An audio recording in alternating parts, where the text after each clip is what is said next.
So hello everyone. So this is the third lecture in this chapter, magnetism and matter, and in this lecture we'll continue with we'll start with tangent law, then tangent galvanometer, and the remaining topics. So firstly, you see what is tangent law. Now, when you have a compass and you place the compass needle in two perpendicular fields, like one field is B, okay, and the other field is the horizontal component of Earth's magnetic field, then the needle comes to rest in a short while by making an angle theta with the horizontal component of Earth's magnetic field.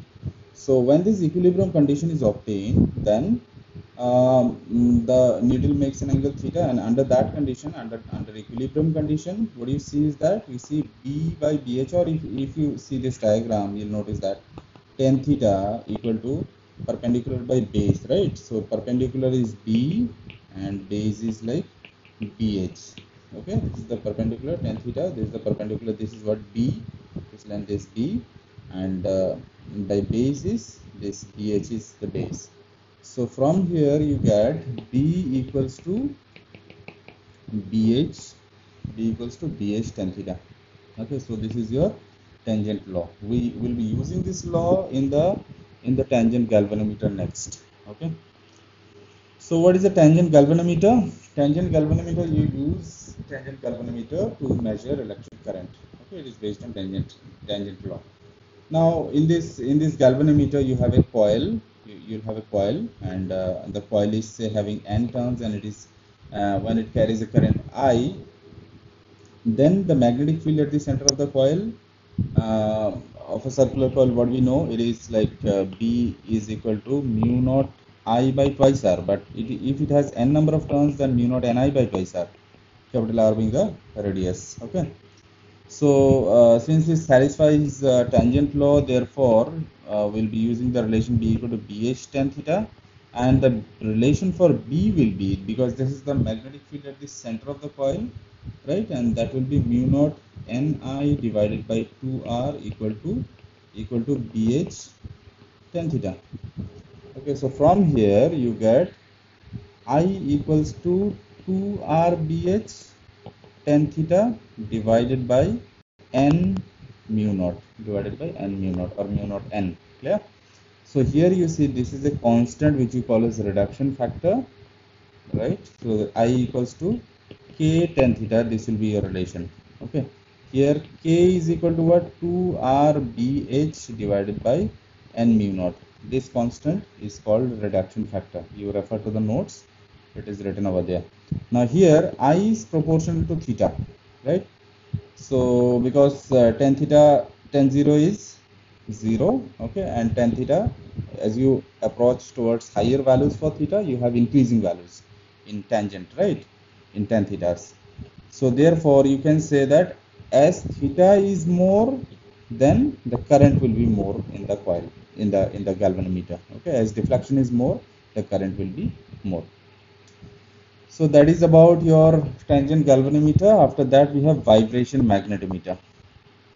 So this is again a device. Okay, so this device, with the help of this device, what you do is that you make comparison of B. First is comparison of magnetic field at different places, and second application of this vibration magnetometer is you compare magnetic moments of magnets, of different magnets, okay, by using the relation for vibration magnetometer. Now say you have a bar magnet, and the moment of inertia of the bar magnet is say I, and it has magnetic moment M. Now if you allow it to oscillate freely under the action of horizontal component of Earth's magnetic field, say BH, clear?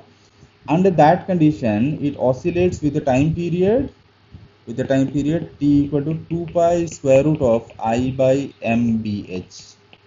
Okay, so this will be the time period. This relation is important. So here I is the moment of inertia. Minded previously in the previous relation I was current. Here I is current. And now your I is moment of inertia. M is the magnetic moment of the bar magnet, and BH is the horizontal component of Earth's magnetic field. So the magnetometer will oscillate with this time period. Okay. So from here you can find out the relation for frequency, which is 1 by T and that will get you 1 by 2 pi square root of mbh divided by I. Okay, so that is the relation for frequency, and angular frequency will be 2 pi nu, and that will give you mbh by I square root. So that will be the relation for your angular frequency.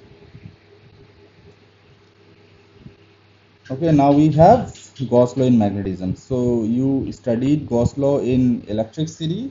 Okay, now we have Gauss law in magnetism. So in electricity, Gauss law was talking about the total flux from a single charge, right? From an isolated charge, and it was like the flux coming out of an enclosed surface. Okay, the coming out of an enclosed surface in which you have a charge, say plus q minus q, whatever, as in the situation. That flux is equal to phi e. The electric flux is equal to q by epsilon naught, or epsilon naught, or 1 by epsilon naught times the charge enclosed by the surface. That was what the Gauss law in electricity was. Now, in electricity, isolated monopole can exist. Like you can have a single positive charge, you can have a single negative charge, right? But in case of magnetism, you don't have that. Like a single pole, magnetic pole cannot exist. It will always have a associated pole along with it. Like south pole will have north pole and vice versa. So if you have a bar magnet, and if you want to measure the magnetic field lines, net magnetic field lines through any closed surface, right? And the closed surface is enclosing this bar magnet. In that case, in accordance with Gauss law in magnetism, the total flux through the closed surface, or the net flux through the closed surface, which you represent as B dot ds. Clear? Ds is the surface. You write down ds for the surface, and d is the magnetic field. That is equal to 0. And how it comes out to be 0 is like, if you consider the field lines which are entering the south, right? If you consider this is negative, if you consider entering as negative, then the field lines which are coming out, they will be considered as positive. Now, whatever number of field lines will enter, same number of field lines will leave the surface. Therefore, like if 10 field lines enter, there is minus 10. 10 field lines leave, there is plus 10. Then the net field lines through the, or net field lines inside the closed surface is 0. Therefore, in accordance with Gauss law in magnetism, net flux through a closed surface is 0. Okay. Now the same thing also happens in electricity. If you have a dipole, if you place a dipole inside a Gaussian surface, there also the net flux will be 0. Okay, but you can have another situation where you place a single charge only. When you place a single charge, then the total flux is 1 by epsilon naught times the charge enclosed by it. Okay, so study by comparison, it will be easier to remember. Okay, so that was Gauss law. And now the same thing can also be talked about in terms of magnetic charges. Okay, if you just read the statement, you will understand it. It's pretty simple. I'm not explaining that. So after that, we have Earth's magnetism. So Earth's magnetism has two theories. Now, if you see this diagram, okay, in this particular diagram, you see that, okay, so this is the Earth's surface. Now you know that Earth behaves as a natural magnet, right? So inside the Earth you have a North Pole and South Pole, right? So a line passing through these two poles, you call that as magnetic axis, right? And this is magnetic axis, and this is what you call as the magnetic equator. Okay, a line passing perpendicularly to this magnetic axis all around the Earth. Okay, so this will be a circle in 3 dimension, right? It is surrounding the Earth. This is the magnetic equator. Now you have the geographic poles. Now a line passing through the geographic axis, you call that as a line passing through the geographic poles, you call it a geographic axis, right? And this is what you call as the geographic equator. This is what you call as geographic equator. Now we have something called geomagnetic south here and geomagnetic north here. So one thing to be noted is that The point near the geographic south we call that as geomagnetic south, right? And in geomagnetic south, I mean right under this point, you have the north pole of the Earth's magnet. The point near the the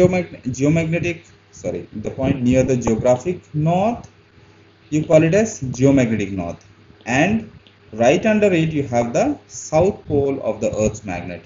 Now these magnetic poles are dynamic, they keep on changing. Now you have a diagram over here where the shifting is shown over a period of time, like from 1900 till date. Okay, and in 1 million years, it shifts totally entirely, like 4 to 5 times, as the records say. It has shifted, the magnetic poles has shifted several times in the past for our earth or the earth surface, you can say. Now here field lines are originating from the north, they are sinking in the south, but in general we say that field lines are originating from the geomagnetic south and sinking in the geomagnetic north. So this is unlike a bar magnet where we say that field lines come out from the north and enter the south always. Okay, this is unlike a bar magnet. So this has to be remembered, that it is actually coming from the north of the Earth's magnet only, but we say that it is coming out of the from the geomagnetic south and entering through the geomagnetic north. The geomagnetic term has to be used. Now, what causes this magnetic field lines, or what causes this magnetic field? Now you see, you must know that the Earth's core is solid, right? But the outer core is liquid. So in this outer core, due to the molten materials, the molten rocks and metals, okay, rocks, minerals, and metals, you can say, or minerals and metals.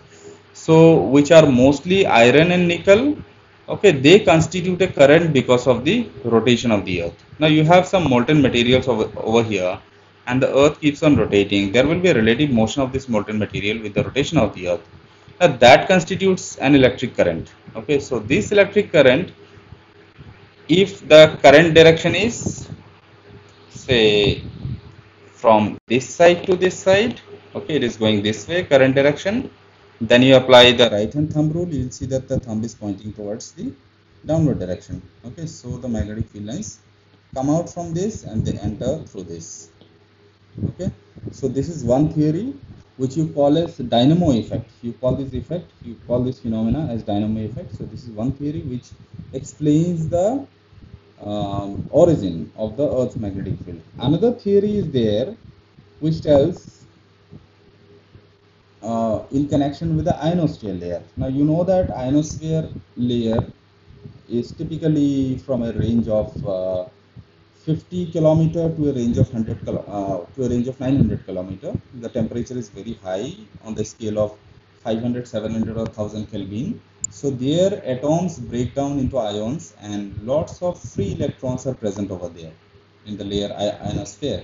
So what happens is that due to these free electrons and the rotation of the Earth about its axis, there exists a relative motion of these free electrons again. Now that motion of the free electrons constitute a current, right? Again, the direction of the current will be in this manner. Okay, surrounding the Earth, the current will go in this manner. Now again, if you apply the right hand thumb rule, you will see that the thumb is pointing towards north. Now that is also causing this magnetic field. Okay, that is also causing this magnetic field in the Earth. Okay, so these are two theories. These are written very briefly there. Just read it. Even if you don't understand after reading, then let me know. Okay, so these are two theories supporting the Earth's magnetic field, and couple of points have been discussed. Now you can see this diagram. This is the so according to WMM 2020, like WMM is World Magnetic Model, certain coordinates are shared in the PDF. For those you don't have to memorize them, just for interest purpose. So they show you the present coordinates of the geomagnetic north and the geomagnetic south. So the present position of the geomagnetic north is somewhere in the Arctic Ocean, okay, and the present position of the geomagnetic south is somewhere in the Indian Ocean. Okay, so this has been shifting. You see here it is shown from 1903 to 2020. So this has been shifting in this manner, and this, the North Pole is also shifting from somewhere here in 1900 till here. So it is happening. The North Pole shifting is happening very rapidly in comparison to the South Pole. So again, this shifting will lead to flipping of the magnetic field, but again that happens in a very long period of time. As records say, in the past 10 million years, there have been on an average like 4 to 5 reversals. Okay, it's 4 to 5 reversals per million years. Okay, so 1 million years is like 10 lakh. 1 million is 10 lakh, right? So in 10 lakh years, this magnetic pole shifting has happened about 4 to 5 times. Okay, so after that, what we have? We have the magnetic elements. So firstly, we have magnetic declination. Then we have magnetic inclination or angle of dip.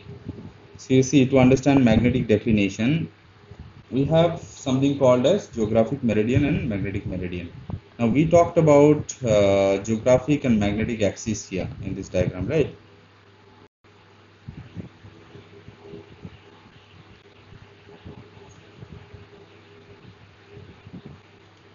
So if you see this diagram, the magnetic axis is the line passing through the magnetic poles. Geographic axis is the line passing through the geographic poles.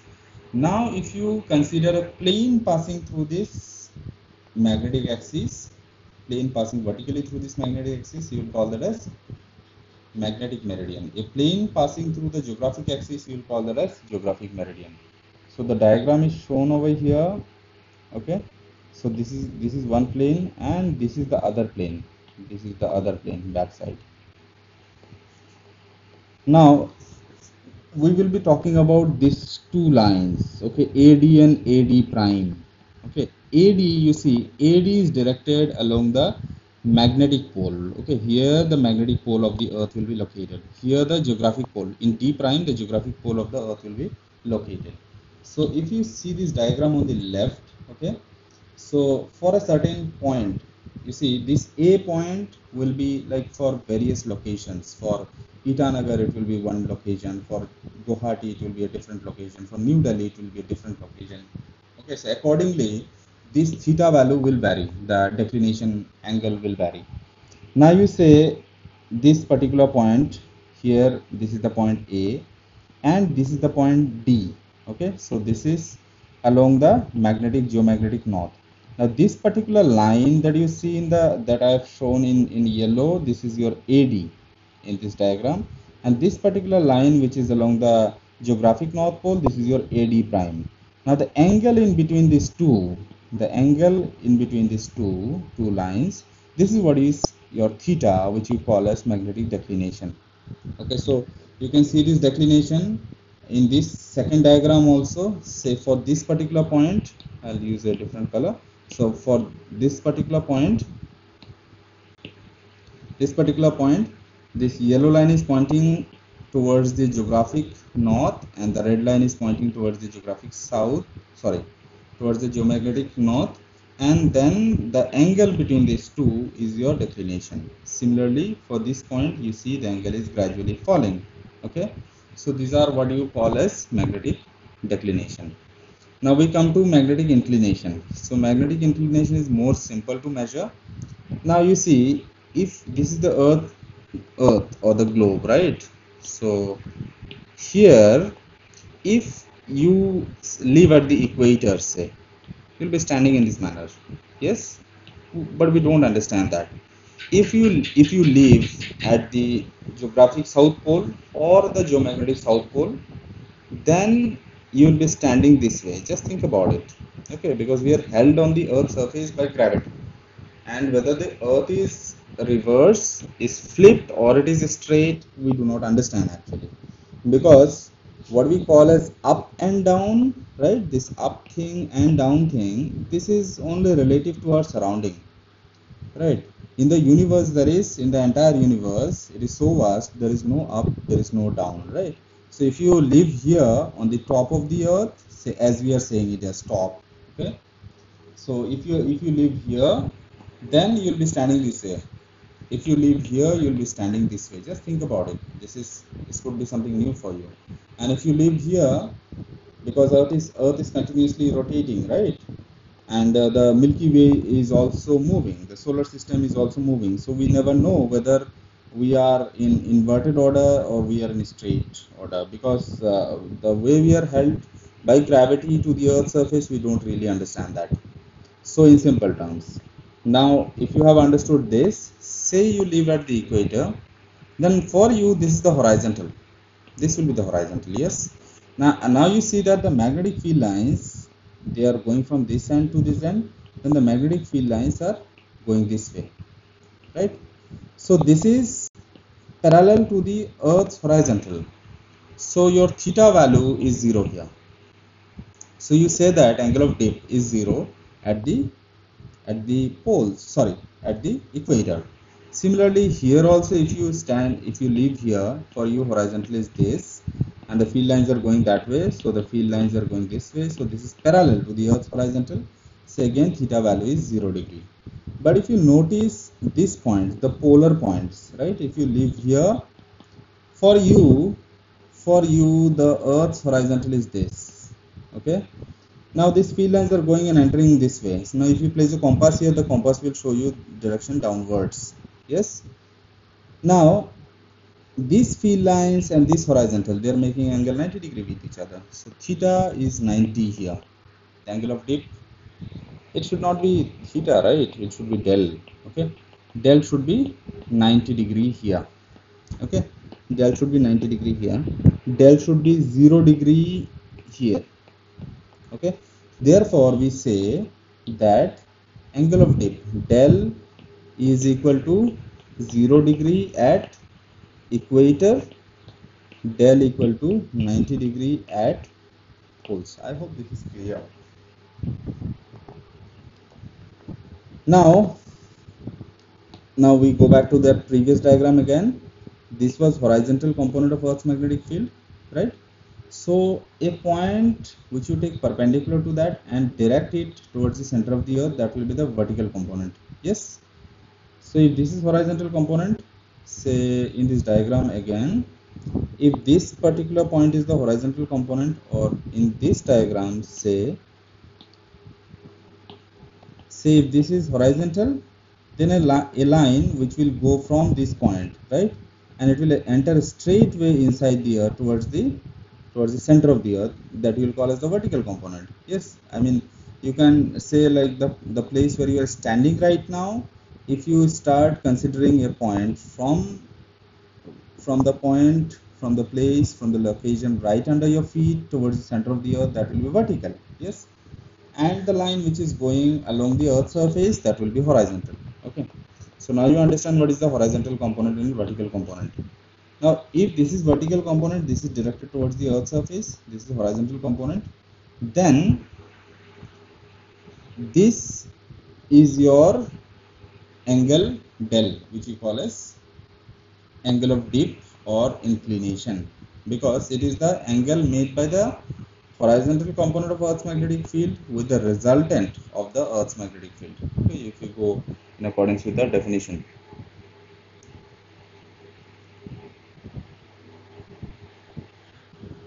Alright, so if this is del, now you see that H is equal to, we can write down H equal to B cos del, and we can write down B vertical component equal to B sin del. Yes.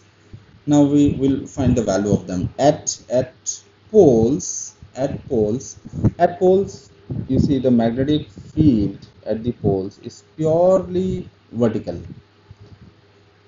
In the equator, the magnetic field is purely horizontal, right? So we can show that mathematically.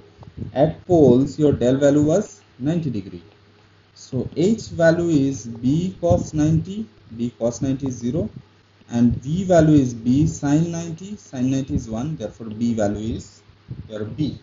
So the vertical component is B. and horizontal component is not there at all, it is 0. At equator, del equal to 0 degree, therefore horizontal component is B cos 0, so it is existing, magnetic field B is existing there. But you see vertical component B sin del is sin 0 degree, so this is giving you 0. So there is no vertical component in the equator. So these values you will remember. So after this we come to neutral point. Now in the PDF there was a mistake because I took this diagram straight away from the Google image. Okay, I did not notice this previously. You'll make this correction. This direction is given opposite. Okay, which is wrong. Anyway, I'll share the PDF again so that you can, the updated one will have the correction, will contain the correction. Now neutral point. You see what we write as south and north here, right? These are geomagnetic south and geomagnetic north. So these are like this point and this point. So you know, now you know that magnetic field lines, they come out from the geomagnetic south and they enter the geomagnetic north. So this is the situation. They are coming out. So again, there is one problem here. Just a minute. This arrow will not be there. Okay, so now it is correct. All right. Now, so if this is the geomagnetic south, then magnetic field lines will go from this region. It will go towards this region, right? It will go from north to south. It will go that way.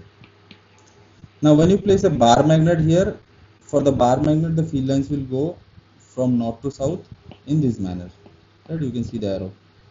Now, these field lines are trying to go from this end to this end. Now, directly, the field lines which are originating from here, because south of the bar magnet will take the field lines, right? So, south, geomagnetic south of Earth is giving the field lines. So, this directly, this will have a tendency to enter the south pole. And the field lines which are originating from north directly, they'll have a tendency to go along this way also, and the ones which will go towards the south of the bar magnet, they'll go along this way. Now while going along this way in this equatorial plane, there will be two regions which you call as neutral point. Now you see how neutral points are created. These field lines want to come this side and these field lines want to go that side, right? So there will be some field lines over here which will cancel out, like they will repel each other and therefore they will not proceed, and here they will create a space where the magnetic field is 0. So you call those points to be your neutral points, right? So in simple terms, to remember that when like poles are facing each other, these are like poles, yes, then the neutral point lies on the equatorial line. Okay. Now the other diagram. Now here what you have done is you have flipped the bar magnet. So again from south pole to north pole, the field lines, Earth's magnetic field lines are going, right? And here due to this bar magnet, the field lines are going from this side to this side. Now you see in this region, all the field lines, whether it be due to Earth's magnetic field or whether it be due to the bar magnet, they are along the same direction. So there is no problem here. But in this region, in the axial line, which is the axial line, in this region, this field lines tries to go this way and this field lines comes out this way. Okay. So if you put an arrow here, they tend to oppose each other. These field lines and these field lines. These field lines and these field lines, they will oppose each other, right? So in this region, there will be a space where the magnetic field is 0. So same thing will happen here also. So in simple terms to remember, when unlike poles face each other, then the neutral point will lie on the axial line. Okay, so these are about neutral points. So after this, what we have magnetizing force or magnetic intensity. Now these two names are a little bit confusing: intensity of magnetization and magnetic intensity. Okay, so handle them carefully so that you don't mix them up. So firstly we have magnetizing force. So what does magnetizing force do? It tells you the extent to which a magnetizing field, okay, say we consider a magnetizing field B naught, right? A magnetizing field is capable of magnetizing a material. Okay, so it tells you the extent to which a magnetic field, or you can say it as magnetizing field also, to which a magnetic field can magnetize a material. That is your magnetizing force or magnetic intensity. You denote this with H. It is a vector quantity. The SI unit is ampere per meter, and the dimension is A for ampere, okay, and length inverse, because meter inverse, length inverse, so AL inverse is the dimension. Now the relation for magnetizing force is H equals to B naught by mu naught. Okay, so it is the ratio of magnetizing field B naught to the permeability of free space mu naught. So that is the relation for your magnetizing intensity. Next we come to intensity of magnetization. So intensity of magnetization tells you, like, whenever you magnetize a substance, intensity of magnetization you denote with I, right? So whenever you magnetize a substance, the magnetic dipole moment developed per unit volume of the material, you call that as intensity of magnetization. Now through mathematics you can show, like, this is magnetic dipole moment, right? So magnetic dipole moment relation is pole strength into dipole length, and the volume of the bar magnet can be written as cross section area into dipole length. So this gives you M by A. So this is pole strength per unit cross section area. So that is also a relation for I. Okay. So the unit is again ampere meter inverse here, and the dimension is AL inverse. It is also a vector quantity. So this is intensity of magnetization. So we have magnetic susceptibility next. Susceptibility you denote with chi. This is called chi, Greek letter chi. So chi m. It has no unit. Okay, it has no unit, no dimension. Now, what does susceptibility tell you? Susceptible. Okay, susceptible matlab hota hai openness, right? So susceptibility tells you how easily you can magnetize a substance. All right. So the easier you can magnetize a substance, you will call that susceptibility of the material is high. Whenever you can magnetize a substance very easily, the susceptibility of the material will be high. So it is a ratio. Susceptibility is a ratio of intensity of magnetization and magnetizing force or magnetic intensity H. Okay, it has no dimension, it has no unit. That has to be remembered. So after this we have magnetic flux density. Now flux density we got previously also. It is also called as magnetic field intensity. It is also called as magnetic induction. The SI unit is Tesla, okay, Weber per meter square, and dimension you can work out. That has been done in the previous chapter also. So what does magnetic flux density tell you? It tells you about the number of magnetic lines of force passing normally through a unit area. Okay, so you have an area. So number of magnetic lines of force which pass perpendicularly through this area, you call them as magnetic flux density. Okay, so the relation for magnetic flux density is B equal to mu H. So after this we have magnetic permeability. So permeability you denote with mu. The unit is Newton per ampere square or Henry per meter. Now permeability measures the ability of a material to allow magnetic field lines to pass through it. Now you see you have a material, say an iron core. Now you put it in a you place it in a magnetic field. Now more the magnetic field lines pass through this iron core, you will say better is the permeability of this material. Now if field lines do not enter the material and they avoid it, then you will say the permeability is very low for this material. Okay, so it tells you about the ability of a material to allow magnetic field lines to enter the material, to pass through the material. That is your magnetic permeability.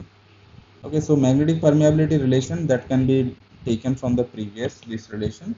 So from there you can write down mu equal to B by H. Okay, this is the relation for magnetic permeability. Now we have a relation between mu and chi. So what is mu? Mu is your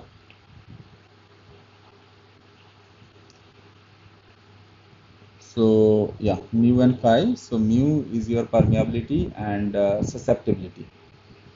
Now you see a situation. You have a solenoid and it is an air cooled solenoid, right? Under that situation, the magnetic field inside the solenoid is B naught, which is mu naught Ni. N is the number of turns per unit length. I is the current passing through the solenoid. Now, in second situation, you introduce a core material, say iron. Now, when you introduce this core material, because of this material, a magnetic field Bm will be induced, okay, and therefore we can say the resultant magnetic field inside the solenoid is sum of B naught, which was there previously, plus Bm, okay. So if that is the relation, now for B naught and B, we have the relation already, we got that. Well, first let us write down like B equal to B naught plus Bm. Okay, so B is the resultant magnetic field, B naught is the magnetic field when there was when the core material was not there, it was a air cooled solenoid, and Bm is the induced magnetic field due to this core material. Okay, now B equal to you can write down B equal to mu H, okay, that you get from equation number 41. If you just go in the PDF, if you check the PDF, in equation number 41, you get B equal to mu H. Then B naught equal to mu naught H, this you get from equation number 37. And now we had this Bm. Bm is directly proportional to intensity of magnetization I, and you can write down Bm equal to mu naught I. And just very briefly showing you the derivation, not going into the details of it. Now if you use these values like this one, and this one in this particular equation, what you get is mu H equal to mu naught H plus mu naught I. Mu H equal to mu naught H plus mu naught I. Now here on the right side, if you take mu naught H common, inside bracket you will get 1 plus I by H, right? Now on the left side, what do you have? You have mu H, so H cancels, so mu equals to mu naught, and I by H is your chi m, right? That is your susceptibility. So this is one of the relation. Now again, mu by mu naught, what is it? It is mu r, relative permeability. Now that is equal to 1 plus chi m. So this is one more relation. So here mu r equal to 1 plus chi m. We'll remember this relation also. All right. So what we have next?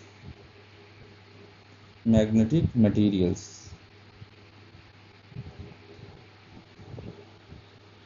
So we have three categories of magnetic materials: diamagnetic substance, paramagnetic substance, and ferromagnetic substance. Okay. So diamagnetic substance, you see, when you place, what happens to this material when you place them inside a magnetic field, right? So when you place diamagnetic substance inside a magnetic field, they will be feebly magnetized but opposite to the magnetic field. All right. Secondly, paramagnetic substances are also feebly magnetized but along the magnetic field. And thirdly, ferromagnetic substances are very strongly magnetized along the magnetic field. So the points are simple to remember. Next, lines of force tend to avoid diamagnetic substance. You can understand that from this diagram. You see, these are the magnetic lines of force due to the applied magnetic field, and this is the diamagnetic material. All right. So the lines of force are avoiding this material, so they tend to avoid the substance. In case of paramagnetic material, some lines of force do enter the material. All right. But in case of ferromagnetic material, you see, they tend to crowd inside the specimen. Okay. So that is the case with ferromagnetic material. We have some examples for diamagnetic material. This is antimony, bismuth, copper, gold, argentium, right? Argentium, silver, mercury, water, hydrogen, air, argon. Okay, so remember as much as you can. Then you have for paramagnetic substance aluminum, chromium, platinum, oxygen, alkali and alkaline earth metals. All right. And for ferromagnetic material, iron, cobalt, nickel. This is gadolinium, which is written as Gd, and this is dysprosium, written as Dy.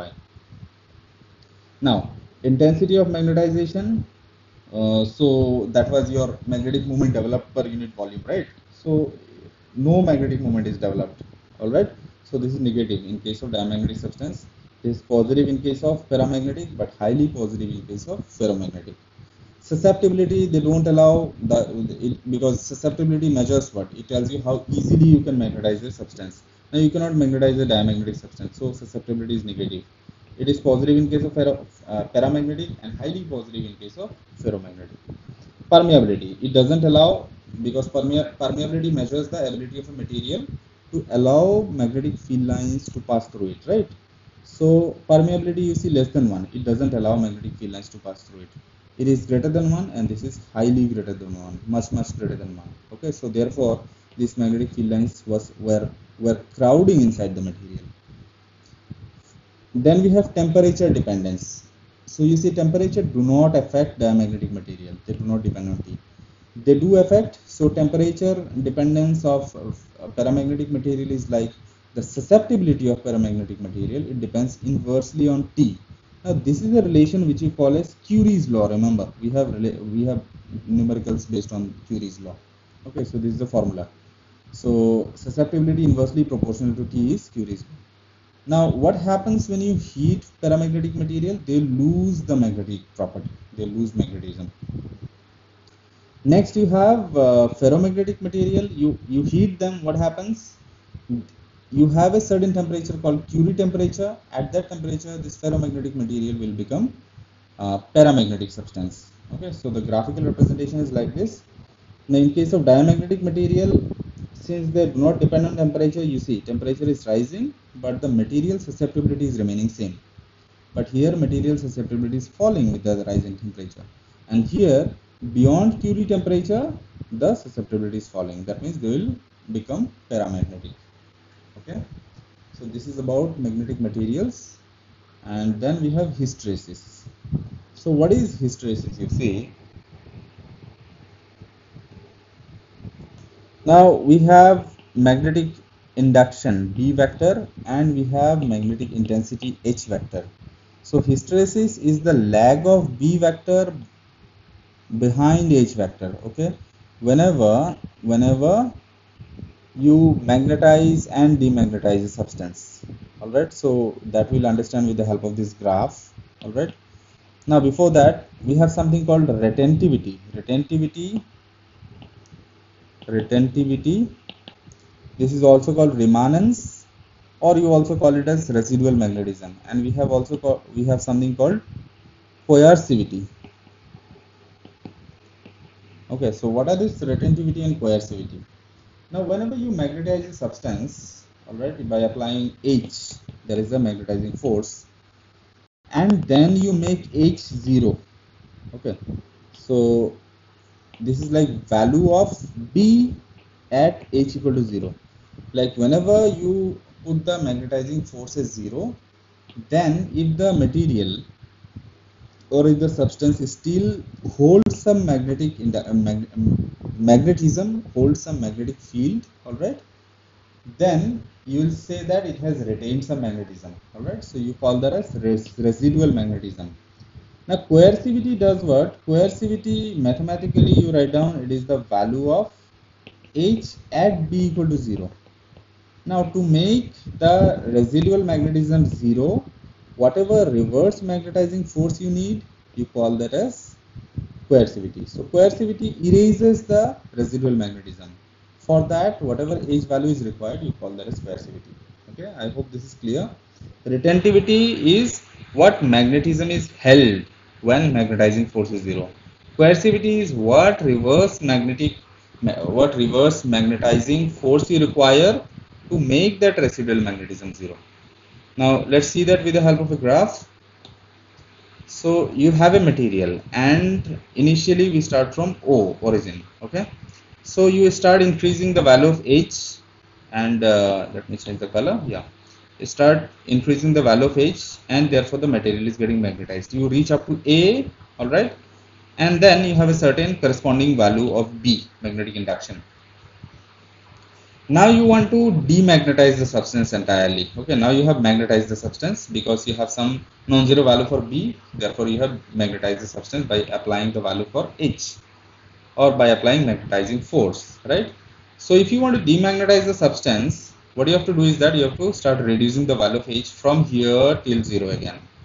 Now a strange thing is noticed, like when you get this value from here to 0, right, you see that the material has not demagnetized entirely. That means this amount, OB amount of magnetism is held or retained by the material, and therefore this OB, you call this OB as retentivity or residual magnetism or remanence. Okay.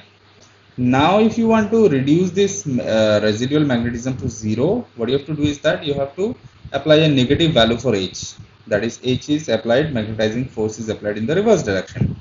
So the moment you reach here, say C, when H is at C, right, then you see that the corresponding Y value, that B has come down to 0. Like when H is C, then what is the value for B? When H is at C, the value for B is 0. I mean, y-axis is 0 here, right? So at a certain value, at a certain negative value for H, the magnetic induction B vector becomes 0. So this is like your OC. So this is your coercivity. Okay, so OC is the amount of magnetizing force required in the reverse direction to erase the residual magnetism entirely, to make B 0. So that is your coercivity. Okay. So this can be repeated, like if you go in the reverse direction, the same thing can be obtained. So after this we have some comparison. Okay, say two magnetic materials, we consider steel and soft iron. We use both of them to make magnets, but one is used, like steel is used to make permanent magnets, soft iron is used to make temporary magnets or electromagnets. Now let's see the properties. So B versus H curve, you see for steel, this area is wider, this area is more for steel. But if you compare the height, which represents the retentivity, the height for steel, B versus H curve, the height for the B versus H curve for steel is less than that of soft iron. So you can say that soft iron has more retentivity in comparison to steel, right? So for steel, this is the retentivity, for soft iron, this is the retentivity. So this is more in comparison to this. Now next is your coercivity. Now you see the coercivity for steel is more in comparison to soft iron. So you can say that in steel the coercivity is more. It indicates that to erase the residual magnetism, high amount of H in the reverse direction is required. But it is quite easy in case of soft iron. Okay. So from there you can understand retentivity is low in case of steel, high in case of soft iron. Coercivity is high in case of steel, low in case of soft iron. Now this I value is low for steel. I was the measure of magnetic dipole moment developed per unit volume, right? So less dipole moment will be developed per unit volume in case of steel, but in case of soft iron this is high. In comparison, this is high. Susceptibility is low. Now steel can be, in comparison to soft iron, converting or making a steel into a permanent magnet is difficult. Okay, so susceptibility tells you about the easiness, how easily you can magnetize a substance, right? So this is low in comparison to soft iron. Mind it, these are talked about in comparison. Next, permeability, to what extent it allows magnetic field lines inside it. So for steel it is low in comparison to soft iron. So therefore steel is used to make permanent magnet, and it is used in loudspeakers and microphones etc.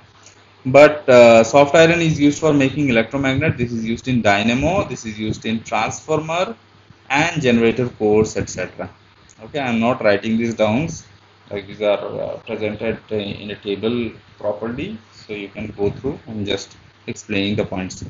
Now in steel, for magnetizing and demagnetizing steel, high energy loss happens. Now this is represented by the area of the BH curve. More is the area, more will be the energy loss in the magnetization and demagnetization process. But in case of soft iron, in comparison, less energy loss happens, because you see the area of this BH curve is less in comparison to steel. So now we have some comparison for permanent magnet and electromagnet properties. Okay, so to make a permanent magnet, retentivity should be high and coercivity should be high. Okay, so retentivity high means that residual magnetism, when you remove the magnetizing force totally, it should hold the magnetism. Okay, so that should be the property of a permanent magnet, right?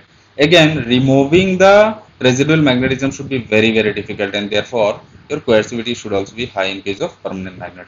But in case of electromagnet, this should be easy. Like when you pass current through the solenoid, the core material that turns into a magnet very quickly. So, and when you turn off the current, the coercivity is low, means that the magnetism, residual magnetism, is removed also very quickly. So these two values are low in case of electromagnet. The permeability should be high in both the cases. Okay, and what materials are used to make? So for permanent magnet, you have cobalt steel, you have alnico, you have Ticonil. Okay, you can see what materials make alnico and Ticonil. And for electromagnet, silicon iron is used, and this is called mu metal. Okay, an alloy of nickel, iron, copper, and chromium. Okay, so thank you. With this, I close the theory of this chapter. In case you have any confusions, you can let me know. And after going through this theory, you will try the questions, classroom questions yourself. Tomorrow I'll try to post the solutions of the questions by the end of the day, and after that we'll start a new chapter. Okay, thank you so much.